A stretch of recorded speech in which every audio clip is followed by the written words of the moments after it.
The tone, the delivery. There's a lot of people who can't give a good fuck you. I had an argument with a guy outside the post office. This was like not that long ago. October, I was riding my bike. It's a give way narrowing, and I got to the give way first, so I went over it, and I'm turning right, and the dickhead kept coming. What a prick. And we both were going to the post office. But the funnier thing was, when somebody tries to argue with you in public, if you've already got like a bucket of ammunition and you're looking at somebody who's waving a fly swat at you, you're like, motherfucker, this is Mortal Kombat. And they just put up, finish him, you're done. I was doing it I was so pleased with how eloquently it went as well. It was like, if you're doing stand-up and you're getting shit and you go, I've got the mic, dickhead. Like, has always been my defence. Is, somebody's going for you. And you go, that could have been the funniest fucking joke in the world, mate. But I'm amplified. I can say anything and you're going to lose because they don't know what you're saying. If you, so it's what you're referring to is almost like a sort of linguistic conversational rant version, rant take on like a guy running up behind someone in an alleyway, and then when he actually gets to the person that he's about to jump, they turn around and they've already got the keys. Exactly. He pulled up, and then I thought I was just putting my bike down. I wasn't doing anything. I'd already called him. I called him a fuckface as he kept coming, and I went across. He went, ah. I said, what are you doing, fuckface? And just carried on with what I was doing.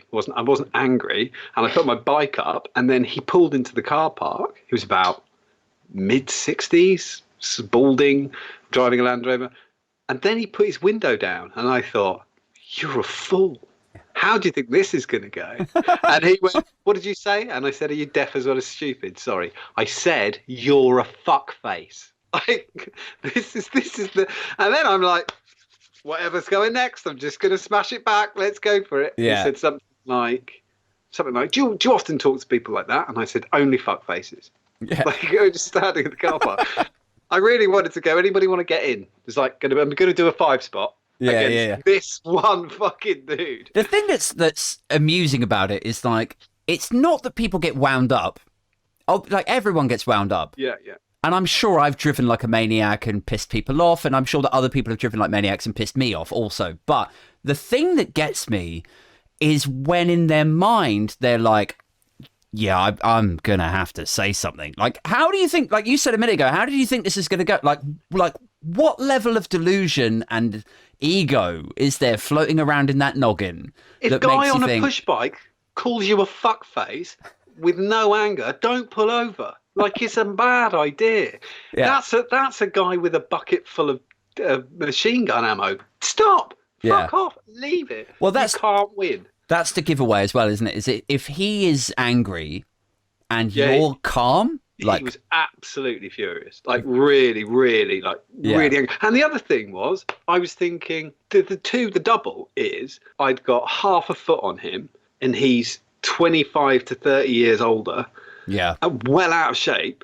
You have to have a gun on the back seat, or this is going to go really fucking wrong. It's worthy of praise in some respects, because let's say that you were in the wrong in that instance, and then he comes up to you. Like, it's kind of brave to walk up to somebody you don't know, who's like 20 years younger, who's bigger than you, to try and get them to self-appraise and go like, oh, fuck, One of my oldest friends, I won't name her on here, I'll call her Vicky. It's always difficult when you do that. I was like, should I start it with the same letter? Should it be similar? Anyway, let's call her Vicky, right? So I was in the car with her, and she was a bit of a skater chick, and I was a faux skater boy, and we were driving back from the skate park, and I think we had just had a cider or maybe 2 in our irresponsible days, like early 20s, and there's this side road in Maidenhead, and she takes a left down it, and there's cars parked on either side of this side road. Right. And it's too narrow to get 2 cars through there, really, but you could just about do it. And she squeezes her little Peugeot through this side road, and then this older lady, who must have been in I guess about her 60s, thereabouts, is coming through. And it's not clear to me who's in the wrong here, because we've just pulled off the main road into the side road, but then the older lady is also trying to get through, and it's just too narrow. Anyway, the cars don't touch, but there must have been about 3 millimeters in it, and the wing mirrors just like push each other back. And then as it becomes clear that they're coming closer, like their windows are just like about to align, the older lady starts winding down her window, and I'm sat in the passenger seat going like, oh no, don't, this is the wrong fucking day for you, like, please don't. Yeah. Because this girl Vicky is like, she just does not hold back. Like, she always like gave as good as she got. She was mouthy, and anyway, so this older lady pulls down the window and then says, and like Vicky winds down her one as well, and she goes, "Can't you drive, you silly cow?" like that. And then Vicky just takes this like dragon's draw breath in and just goes like, "Yeah, that's why I'm sat behind a wheel of my own car driving my car, you old cunt." And I'm just, whoa! Like, it is the showstopper. The C-bomb in that mode is like the showstopper. You reminded me of basically my friend's dad was proper Suffolk.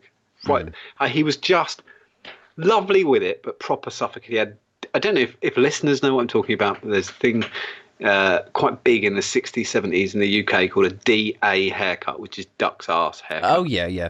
If you don't know what that is, go and have a look. Basically, the back of the head looks like a duck's arse. Yes. He'd got a DA, and he'd got big lamb chop sideburns. Yep. And he wore those glasses that used to be on the back of, the magazines that fall out the newspaper. It says like, "Do you want to be able to see in the dark? Do you get dazzled when you're fishing? Well, buy these aviator glasses." So they were sort of aviator glasses, right, but they were an almost orange lens in them. Okay, so let me just back up. Let me replay this back to you. So, lamb chops, sideburns, ducktail back and sides like that.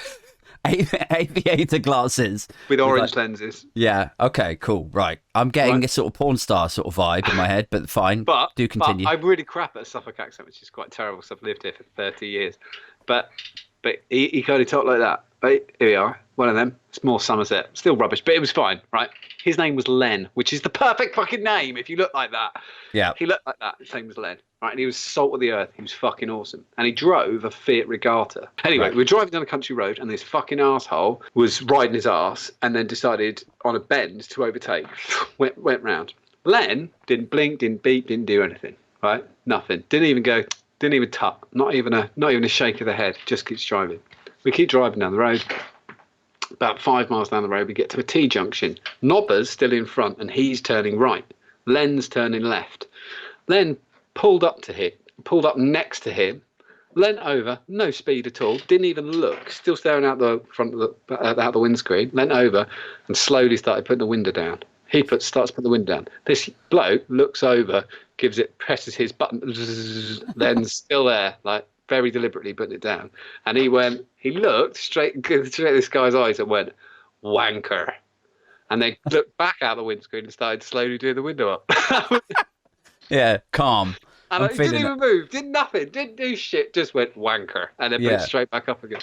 Like, I wish I'm such a pussy. Like, there's people who I would love to have screamed at, like, on the road or, caught up to and give them a piece of my mind, John. But it's just, I just know that the one time I do it, the guy will pull out a machete and I'll be like, yeah, I shouldn't have done that. That was silly. Well, the thing is what you've always got to watch for is how ready they are for it, and it not based on their physical appearance. So if they're really ready for it, but they're quite small, and you would think, I could take them easy. If they're really up for it, just fuck off, because there's a reason they're really up for it. Yeah. I remember my mate. He's about 6'3". He was a Royal Engineer, and we were in the pub, and there was this little lad who's like, I don't know, just 18, going, "Yeah, do you want to take it outside? Do you want to take it outside?" And I was like, "Don't go outside, Dan." And then he went, "I'll just go outside, lump him, I'll come back in." And I was like, "He is going to stab the shit out of you." Yeah. Yeah, there's a few sort of warning signs there. Like, why is he so keen? He's really up for this. He's really up for it. I mean, Dan had got 6 stone on him, like easy 6 stone. And I'm thinking, I wouldn't be as eager if I was that young man. Yeah, there's something there. Like either he's got something in his pocket that's very sharp, or he's got like 5 of his mates outside waiting to jump him. I just said you won. I said, just if anybody asks, I'll say you won. Because who cares? Sleep. Yeah. Can I just you go away and tell everyone that you beat me up. It's fine, and then I get to stay here and continue drinking. Is that cool? Like.